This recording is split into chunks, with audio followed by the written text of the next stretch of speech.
और जैसे ही काली देह के पास आकर के यशोदा मैया उसमें छलांग लगाना ही चाहती थी काली देह में, उसी समय पर बलराम जी महाराज ने आकर के पकड़ लिया। मैया ऐसी गलती मत कर देना, यदि तुम इस काली देह में चली गई तो तुम्हें कोई नहीं बचा सकता है। बंधुओं, आज भगवान श्याम सुंदर काली देह में अंदर प्रवेश करके गए हैं। जिस समय पर भगवान श्याम सुंदर कालिया नाग के पास पहुंचे हैं, उस समय पर महाराज ये कालिया नाग सो रहा था। नागपतियों ने देखा, विचार करने लगी, ओहो कितना सुंदर बालक है। तब तक भगवान श्याम सुंदर उनके पास पहुंच गए। हाथ जोड़ करके इन्होंने कहा, बेटा तुम चले जाओ यहाँ से, यदि हमारे पति देव को ये बात मालूम पड़ गई तो तुम्हें जिंदा नहीं छोड़ेंगे। कन्हैया ने कहा, नागपत्नियों तुम चिंता मत करो, जगाइए आप, मैं उनसे युद्ध करूंगा।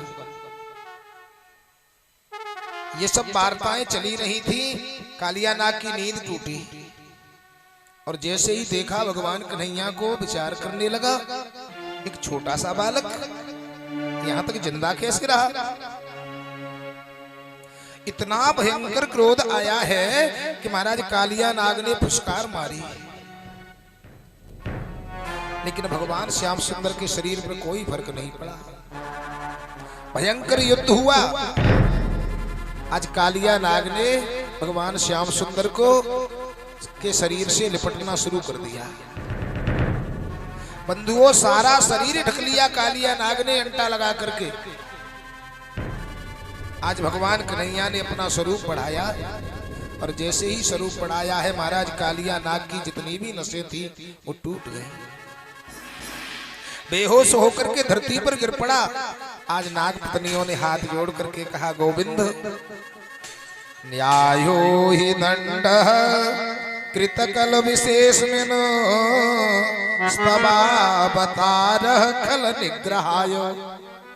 इन नागपत्नियों को ये बात मालूम पड़ गई है, ये स्वयं साक्षात पूर्ण ब्रह्म परमात्मा है, और यदि अब हमने इनकी स्तुति नहीं करी तो हम विधवा हो जाएंगे, ये मर जाएंगे। हमारे नाथ चरणों में गिर पड़ी, गोविंद वैसे तो आपका अवतार जो होता है खल निग्रहाय, दुष्टों का संहार करने के लिए ही होता है, और हम जानती हैं हमारे पतिदेव बहुत बड़े दुष्ट हैं, लेकिन गोविंद क्या बताएं, इसमें हमारा नाग जाति का कोई दोष है ही नहीं।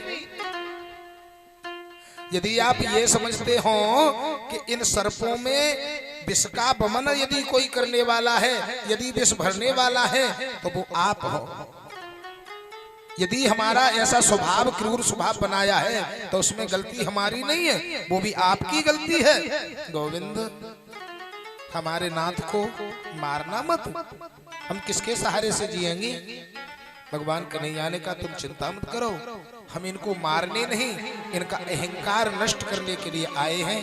आज भगवान श्याम सुंदर ने कृपामयी दृष्टि से देखा है, कालिया नाग के ऊपर होश में आ गया है, चरणों में गिर पड़ा, गोविंद मुझे माफ कर दो। आज भगवान श्याम सुंदर को अपने फन पर बिठाल करके कालिया नाग बाहर लेकर के आया है, और जैसे ही भगवान कन्हैया बाहर निकल करके आए, यशोदा मैया ने जैसे ही कन्हैया को देखा है, महाराज प्यार में इतनी प्रेम के विह्वल हुई कि फिर दोबारा से उसी काली देह में दौड़ करके भगवान कन्हैया के पास आना चाहती थी, लेकिन फिर दोबारा से बलराम जी ने पकड़ लिया, मैया तू मरना चाहती है। आज भगवान श्याम सुंदर ने कालिया नाग का मान मर्दन किया है, आदेश कर दिया, कालिया नाग तुम रमणक द्वीप में जाकर के अपना स्थान ग्रहण करो।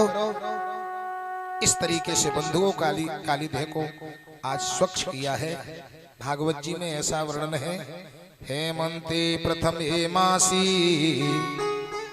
नंद ब्रज कुमारिका चेरो हविष्यम भुंजानाम कात्यायन्यर्चयन् व्रतम।